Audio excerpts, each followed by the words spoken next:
this is Lana. Welcome to my channel. I wanted to do a bit of an update and talk about the energies because I know many of you have been feeling the intensity of Scorpio, of the new moon in Scorpio. And for me, this time of the year has a very special quality to it, and it has to do a lot with transcending the matter, transcending the physical planes, and starting to get a glimpse into the other realities, into the reality of our multidimensionality.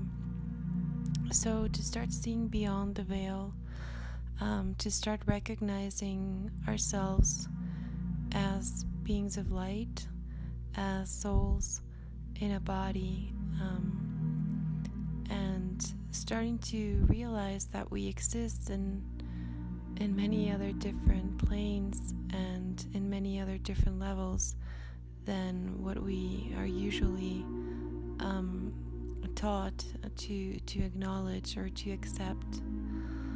So I know many of you know that I am a healer, but many of you don't. So for all the new viewers, welcome. I wanted to go a little bit into the healer subject, or the healing subject again, because this is something that I feel is very important in our current times, and it is something that I always knew that was going to come in handy at some point, and that it was going to be necessary in this age and these times that we are going through, where many people are waking up. Many people are waking up to their calling, to the calling of their own souls. And in that process of awakening, there is this period where one has to go through very difficult situations, or through one's own darkness. And this is part of what's called the dark night of the soul. So if you're familiar with that, you know that there are times where we, in order to let go of who we were, in order to shed these parts of ourselves energetically, while they're going out, while we're releasing these energies, we usually go through the process of feeling them again. Sometimes if they are very, very deep wounds, we may go into reliving the pain the way we felt it when we were young, when we were small children, when we had that loss. Or we may even feel the pain or the emotion that we may have not allowed ourselves to fully feel, or that we repressed when we were younger. We may have to feel it fully in order to be able to transcend it. And I know that this is something that many of you would rather not hear. But it's something that if you're a little bit further on the journey, or if you're a healer or a teacher, anyone who is has walked down the spiritual path, down the path of self-discovery, of knowing yourself, you know that part of knowing yourself is knowing everything, going to the depths of the light, of the dark, of everything that you are,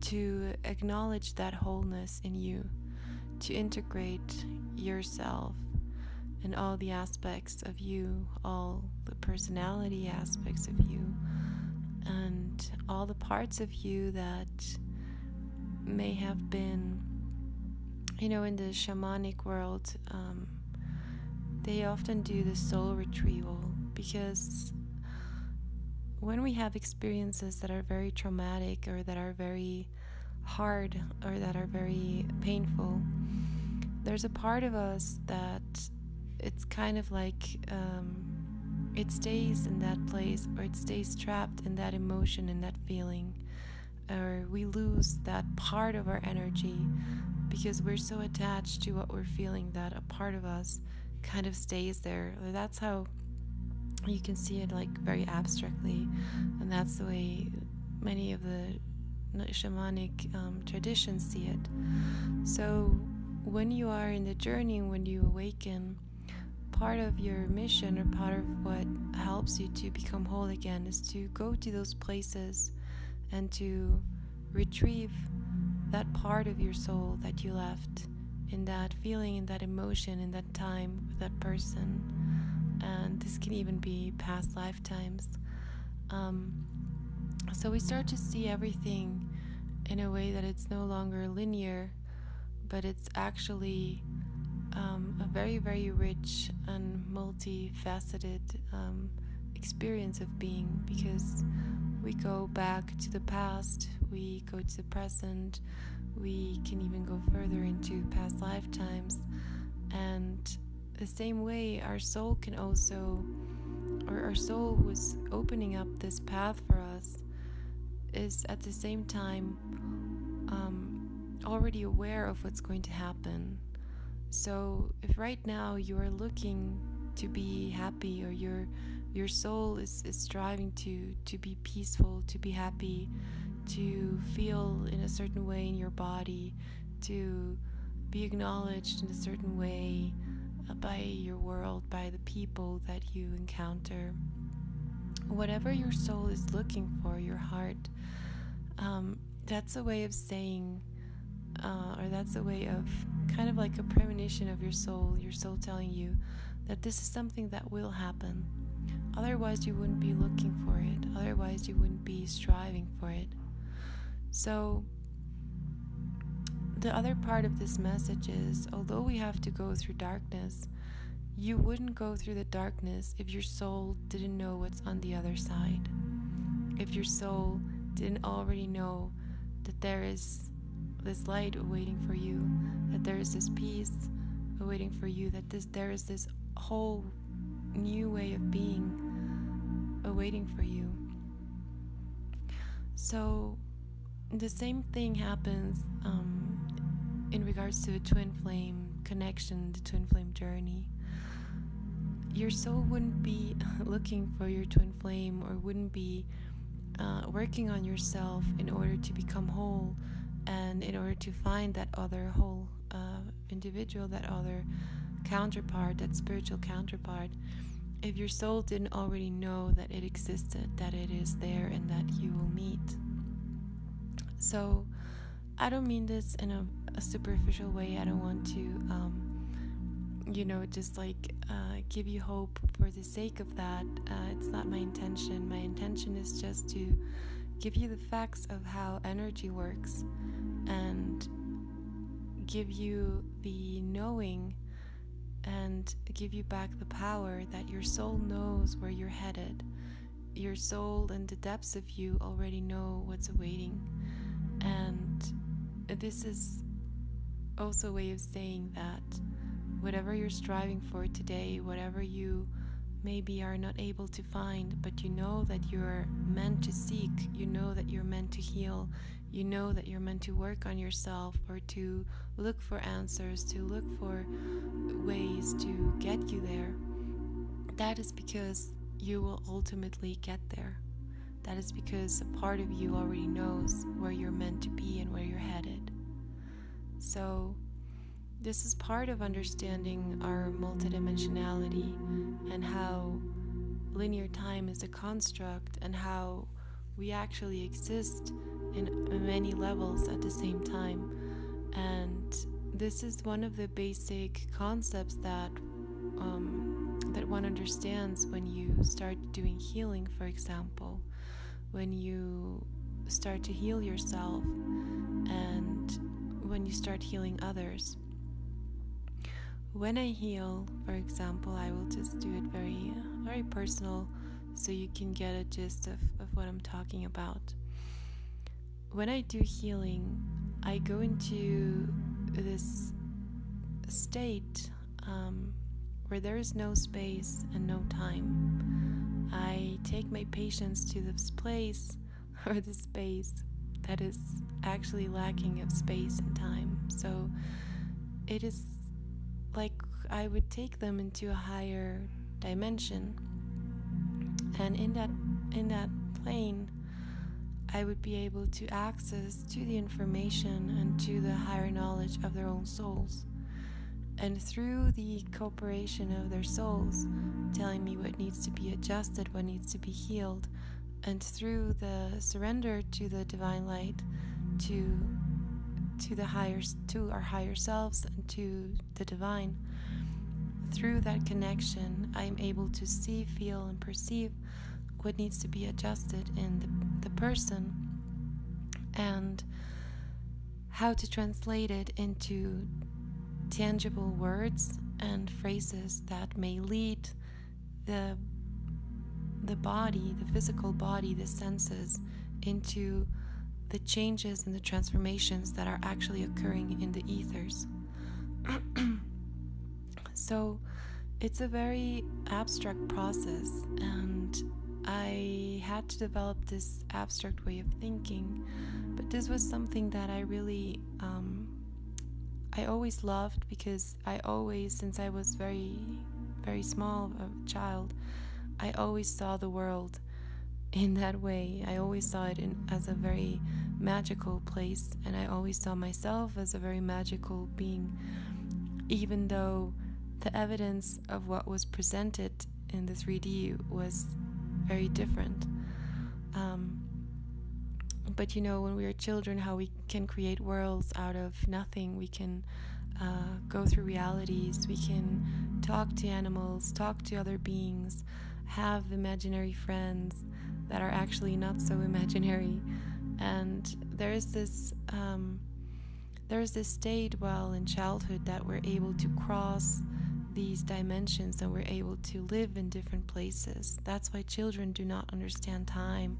That's why they can be playing for hours and they don't have the sense of time passing, because they're living in the present, but they're also living in a place where there is no space and no time.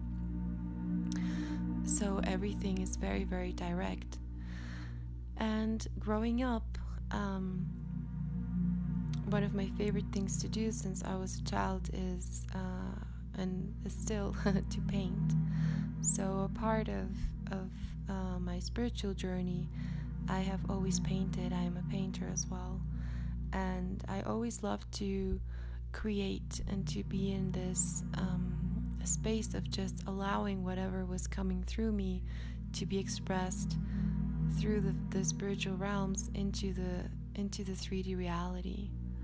So for me, a painting, for example, is a very, very clear representation of spirituality and the ethers taking form in the 3D.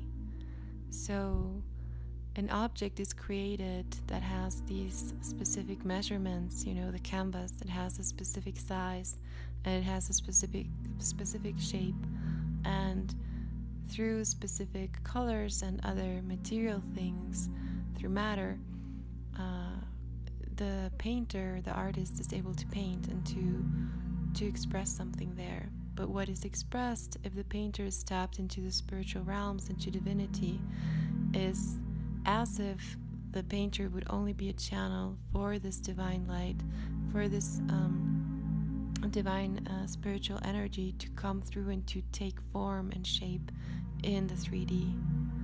So this is also why one of my favorite styles of painting, or my favorite and the one that I do, is abstract painting, because it has absolutely no limits and no bounds, and it is not restricted to a specific shape or form, but rather it allows whatever is coming through the ethers, through the energy realms, to be expressed in a very natural, almost basic way, in a very almost primitive way, if you will. And for me, those are the paintings that I enjoy the most, because I feel that they allow the space and give the space and give the material to this spiritual energy to be translated and to be materialized.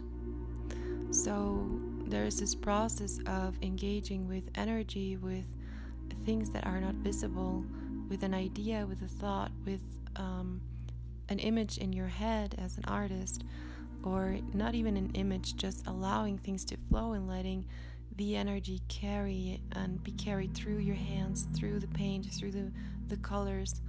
For example, for me, even when I am mixing colors, even when I am picking the colors or the brushes or whatever that I'm going to use, I do it in a state, in a very calm state, a relaxed state, and meditative state. So I'm like in meditation while I'm doing this. So I try to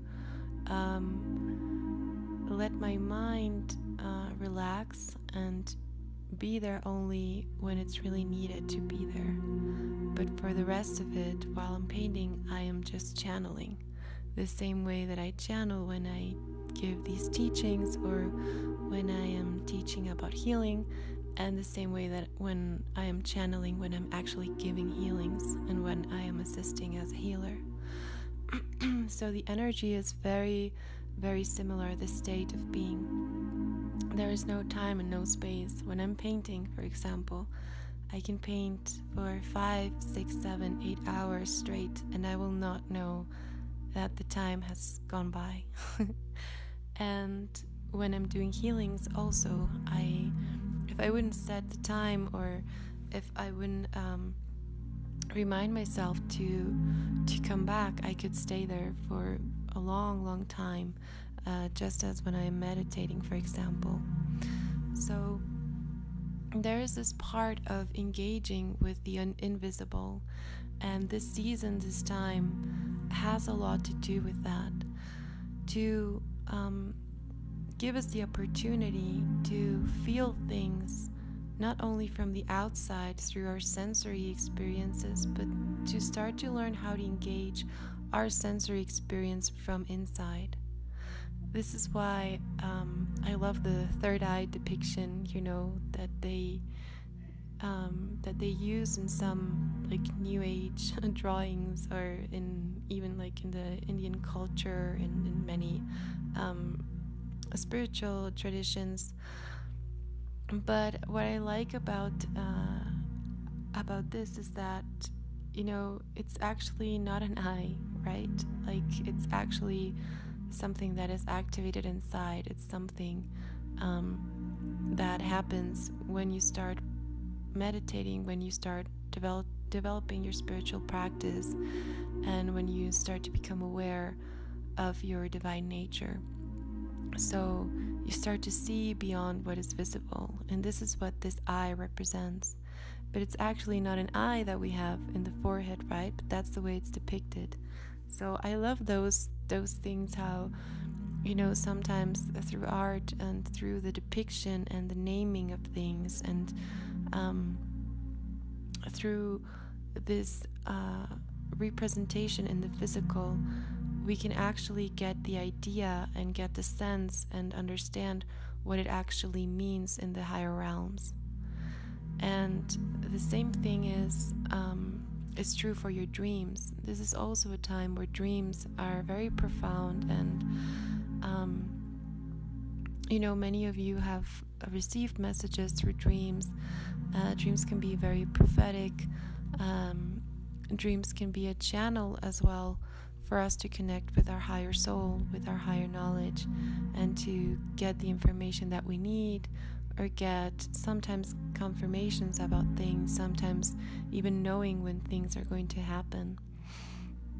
For me, the dream state and dreams have been a very, very important part of my journey, especially in the first, I would say, 8 years. They have been something that always kept me going, and that it was like, you know, the stories of when the kids are left these crumbles of bread so they can continue to follow. This is the same thing. Dreams can have and can be symbols of hope. They can bring symbols of you know, of what's going to happen, and they can also be a way of your higher self communicating to you, to the human in the physical body. And they can be very helpful in many times if you set the intention to connect, to receive messages in your dreams, to connect with your higher self. Just setting the intention before going to sleep can be very helpful, especially in this time now that we're in. And I think from now until December, this is a very good time to do that. It's here in the Northern Hemisphere, it's the winter months, and depending where you are on the planet, of course, but if you're there, it's also a nice time to reflect and to give space for your dreams to unfold, to give space to listen to yourself, to listen to your unconscious, to be aware more and more of your conscious mind, but also of your unconscious, in order to expand your consciousness, in order to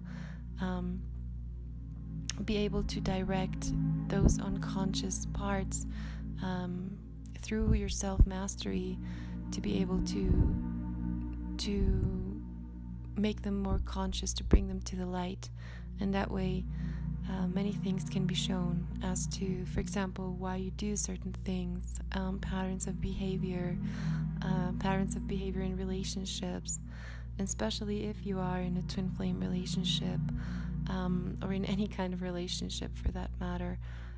It's very important to bring more light into the things that we do unconsciously, especially if they are harmful things, or things that aren't so good for ourselves, or things that we would like to overcome, or things that we would just like to change, or to transcend, or to integrate.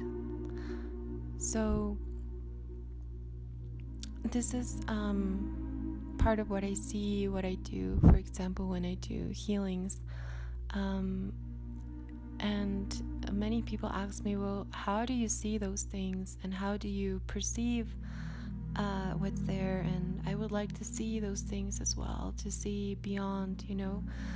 And I'm gonna tell you that it's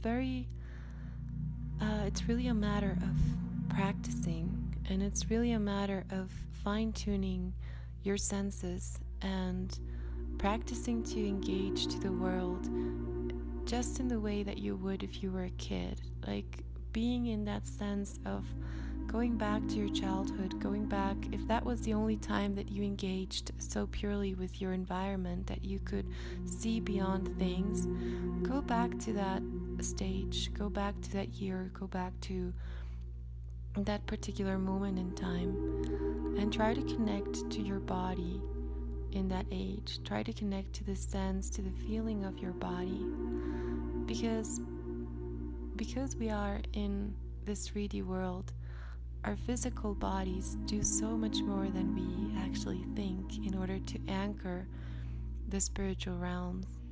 So it's kind of like the movie Avatar, you know, where they are in these bodies where the, I don't know if you've watched it, but if you haven't, please do.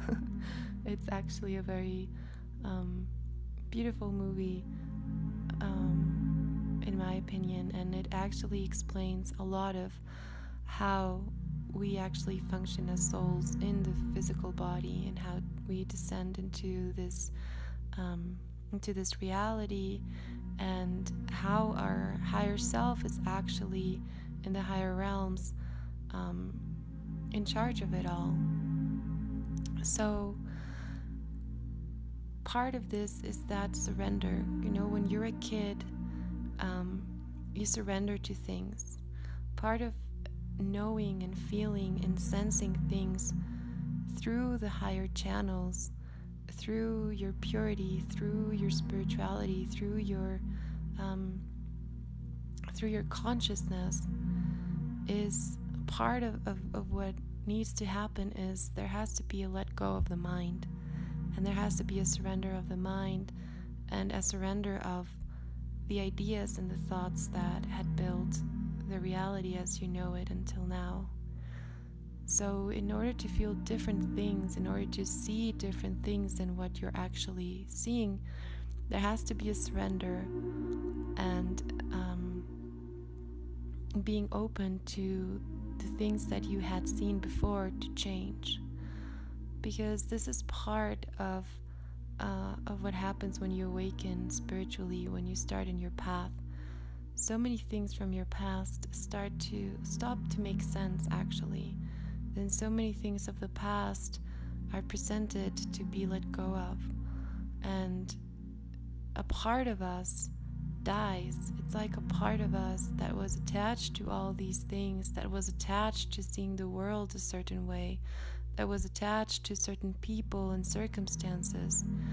That part needs to die, and we need to let go of that. And I know that in many traditions and in many countries, people associate death with something very bad, or with something very sad and painful. And of course it's painful to lose someone that you love, and to say goodbye to them, and to know that you are still here and they are already somewhere else, or that they are going somewhere. But if we see that through a spiritual lens, they were actually always here, and we were always here, and the same way that they go back to where they came from, let's say, or going back to the higher planes, that's where we are actually all existing. So in the end, we are all existing in that higher plane together, and the ones who are, let's say, separated are we, right? So are we in our individual bodies, but in a very, very broad sense, there is no separation.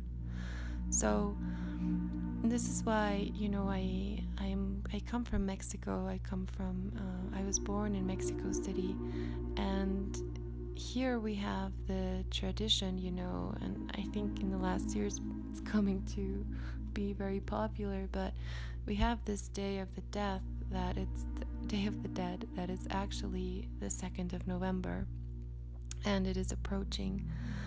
And it has always been a time where death is celebrated, and where these transitions are celebrated, and where there's actually this bridge built between dimensions, or where the veil is thinned, or where the perception of all the people who believe in this experience, through that, it actually helps to happen, in the reality. It helps that the veil becomes thinner between these dimensions, and there is a connection to the other realms. Mostly it's in a loving way of people missing and wanting to commune and to be with the people that have crossed over, with the loved ones that have crossed over. But it's something that is celebrated. So it is celebrated that the people are back where they are back with God. That's like one of the how we see it, right? But it's that they're back with God, that they're back with the divine, that they're back in source, right? And that they're in their higher self, in other planes, and maybe doing other things. So there is this sense of there being two worlds that in this point in time, right on that day, the 2nd of November, that they can collide and they can commune. So this is also a very abstract way of seeing things, of seeing death, but it's also through the representation in the physical, through the offerings that are made. People usually cook the favorite foods, they prepare the favorite drinks of that person that departed, and And then there's this belief that on that one night they come back and they eat and they enjoy, the pleasures of being in the 3D body, which are represented by food and drink and music and dance. And then they go back to where they're supposed to be, right? So this is also something that is coming to me to tell you as a way of saying, everything that we live and everything that we experience, it has to do with the way that we relate to it. And in many traditions around the world, not the Western tradition, but death is usually not something traumatic and something sad.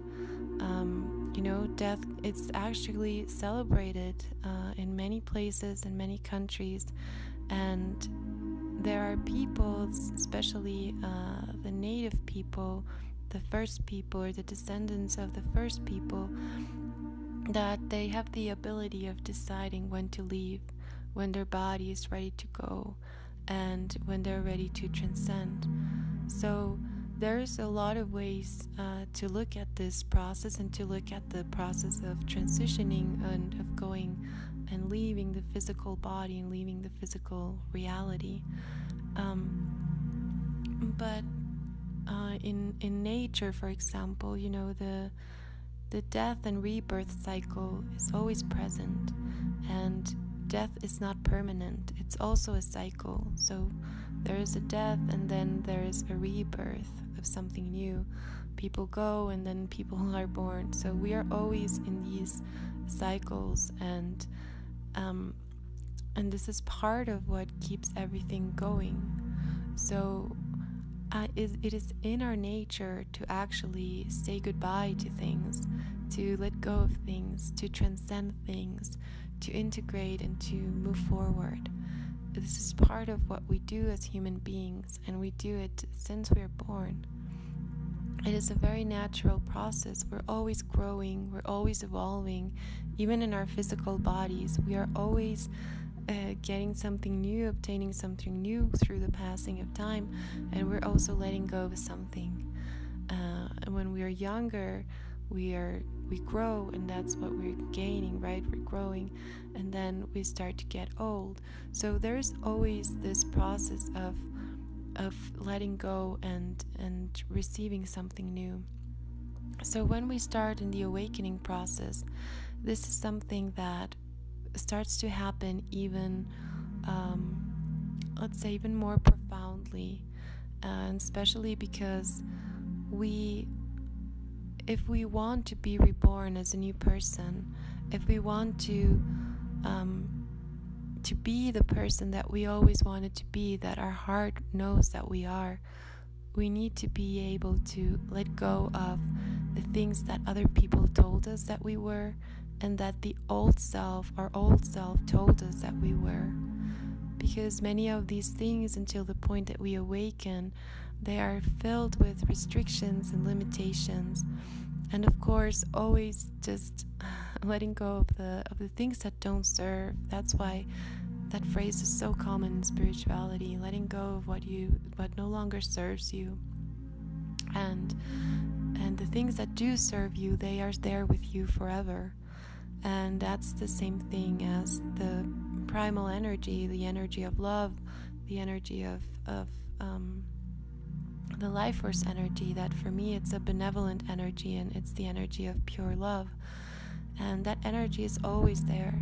As we peel off the layers of whatever is not aligned with love, we become a being that is more filled with this energy, and that energy encourages our divine nature. It encourages our true nature, which is divine.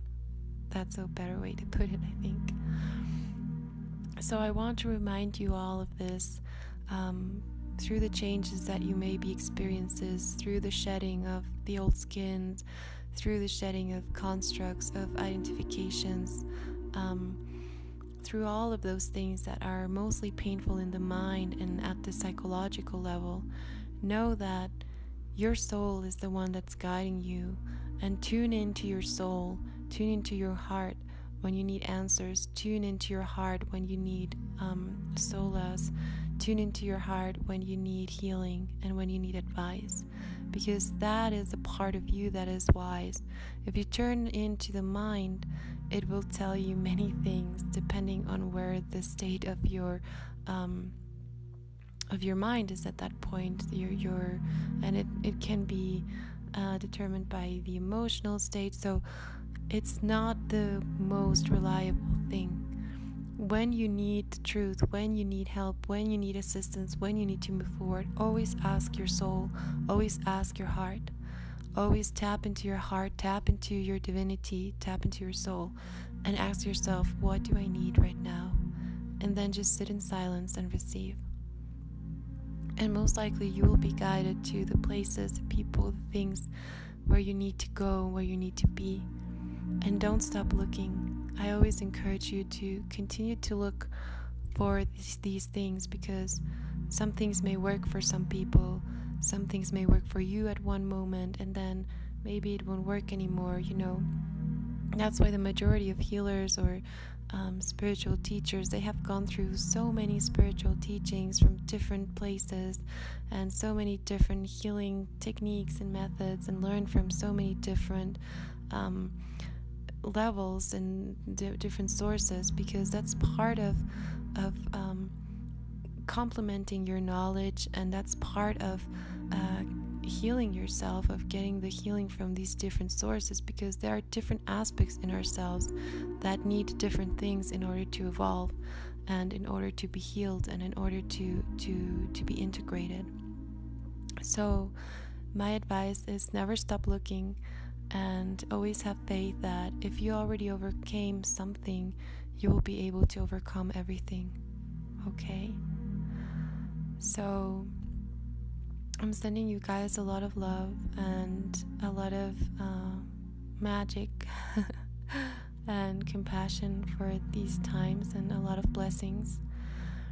And I just wanted to say before I go that I'm offering a free healing for my subscribers. I am doing kind of a little bit of a dynamic. If you put a diamond emoji and a butterfly emoji in any of my videos, if you comment like that, you get a chance to receive a free healing from me. All the people that do that will be automatically in the list, and I will pick one of you randomly, or let's say intuitively, to receive that healing, and I will announce it in my next live healing chat that will be this Saturday. So you're all invited to be there, and this is just as a thank you, a very small thank you from my heart for being here, for being in the channel, and for doing your work, and for commenting, for just being there and being you. I'm really happy, and I'm really thankful that you guys are here with me in this journey. And I also wanted to say on another side note that my self-healing course will be available on my website. We did the first module, which was called Anchoring Your Light, and I think it was a very powerful, very beautiful introduction to healing, to self-healing, to knowing how to understand your energy bodies, how to understand yourself as an energy being, and how to start developing your skills as a healer to assist yourself first, and then to start assisting others. And I have gotten really, really nice feedback from all the people, all the beautiful students that joined me there. So I wish to make this available for everyone who wants to do this, and you will be able to do it in the comfort of your home, and I will guide you through all the lessons. It has videos and a manual and exercises and many things, so you can get your healing started, to start healing yourself and understanding very, very important things of how energy works. And this is meant for anyone. You don't have to have previous experience, but it is also a very nice complementary tool for anyone who works in the healing field, in the spiritual field. So that was the other thing that I wanted to say, and I will see you guys on Saturday. I'm looking forward to talking to you, and I'm sending you a lot of love. I'll see you very soon.